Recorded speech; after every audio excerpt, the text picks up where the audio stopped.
Greetings, hello and welcome to another edition of Moscow Out with me, Martin Andrews. On this week's programme we'll be delving into the subject of Russian pop music. From good old Alla Pugacheva to Dima Bilan, love them or hate them, the singers and the music are adored by millions of fans here in Russia and around the world.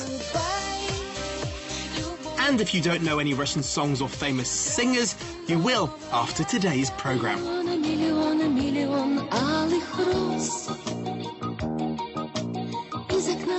Russian pop music began in the 1960s and 1970s, although at that time state censorship limited the influence of Western music.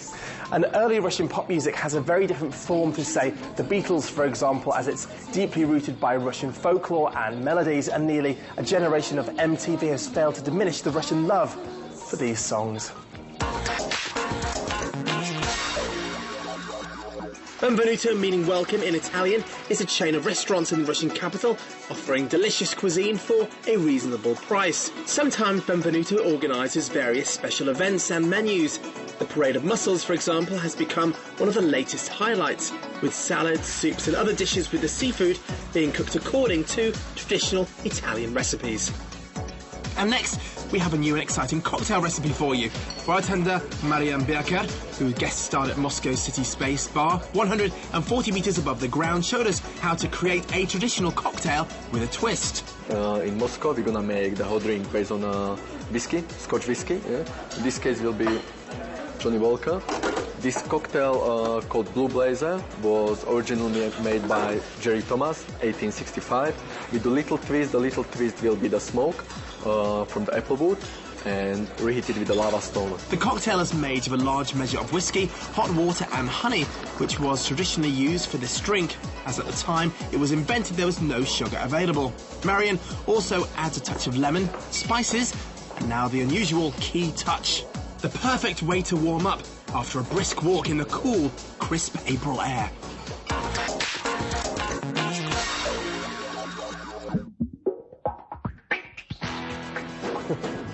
The sound of a tinny Casio keyboard playing a kitsch, cheesy Soviet song. I love it. But the Western world has to remember that Russia is a large and extremely culturally diverse country. The Russian pop music at that time had to cater for fans spreading from St. Petersburg to Vladivostok, completely different ends of the geographical scale. With the internet and multimedia age upon us, it's not just major artists that have pop videos. Many new bands and singers also want to showcase their work in Vision and put it on YouTube, Facebook, MySpace and their own personal websites. And if you'd like to see an actual pop music video being made, follow me.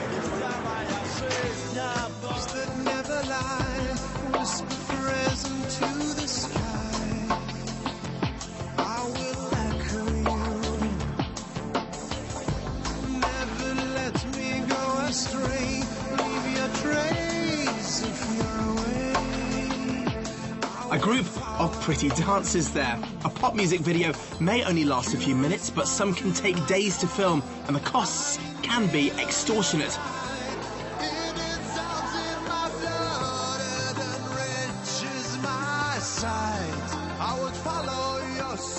We're now in a warehouse space located next to the famous Vinzavod Art Centre. The Russian pop group Plasma are filming their latest pop video, and interestingly enough, most of the songs they perform are in English.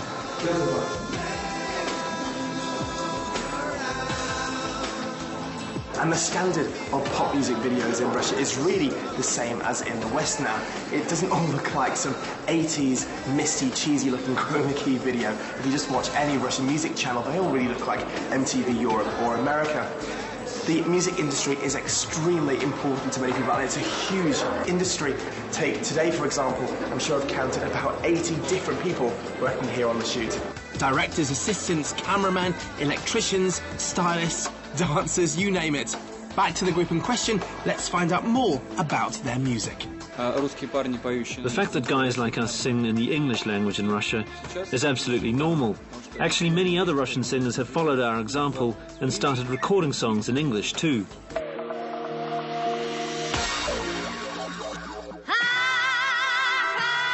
Alla Pugacheva is a legendary Russian singer whose popularity in the country can be compared to Liza Minnelli in America and Cilla Black in the UK.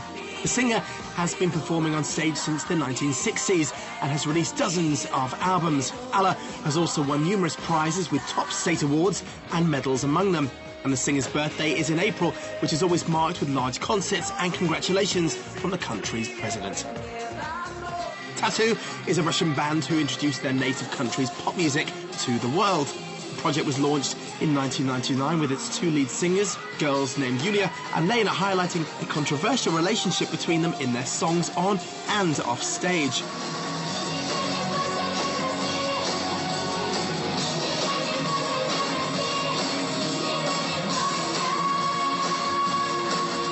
Singing both in Russian and English, the girl band has gained popularity not only in Russia, but also in the United States and in Europe, topping music charts in many countries. Tatu have won many awards, including the Legend of Russian MTV Prize.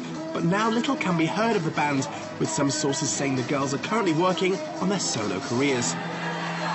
Another Russian performer who's taken on the duty of representing the country on the international music scene is pop singer Dima Bilan.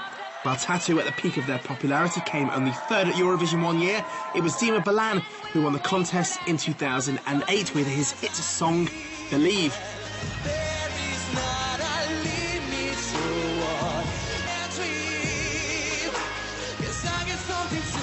Dima Bilan was introduced to the big stage in 2002 by famous Russian musical producer Yuri Eisenspis. Since then, Dima Bilan has won dozens of various music and celebrity awards and has millions of fans, especially among young girls.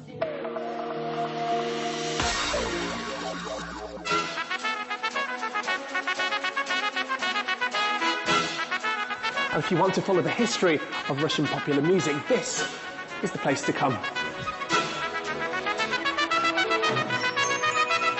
The history of the museum dates back to 1912, when it was a memorial room inside the Moscow Conservatoire. It was turned into a separate museum in 1943, and 11 years later it was renamed to commemorate the 150th birthday of Russian composer Mikhail Glinka. And from manuscripts to instruments, this museum boasts the largest collection of its kind in Russia. Of course, music is a huge part of Russian culture, and popular music of the day has included everything from Tchaikovsky and Shostakovich to jazz music that was later banned. But regardless of what century or decade we're talking about, it all shares one thing in common: Russians love music.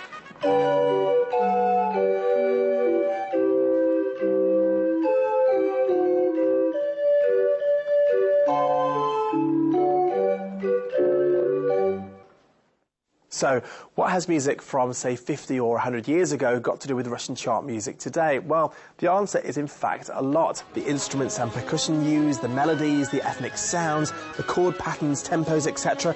The history of Russian popular music is different than the UK and America. The Iron Curtain was even more effective at keeping out Western sounds than people think, and all of this reflects in pop music today.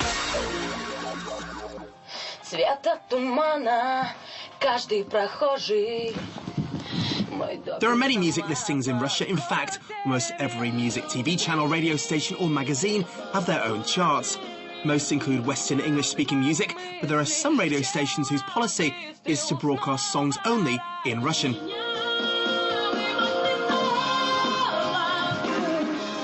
And our singing star here, Victoria Che.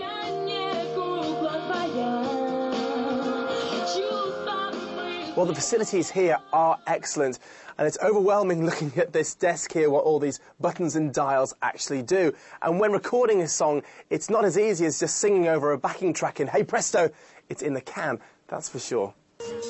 Love or hate Russian music, you can't fail to smile at some of the tear-jerking, sentimental tunes. However non-Western some melodies may sound, at least such music comes from a truthful place, from within the Russian soul.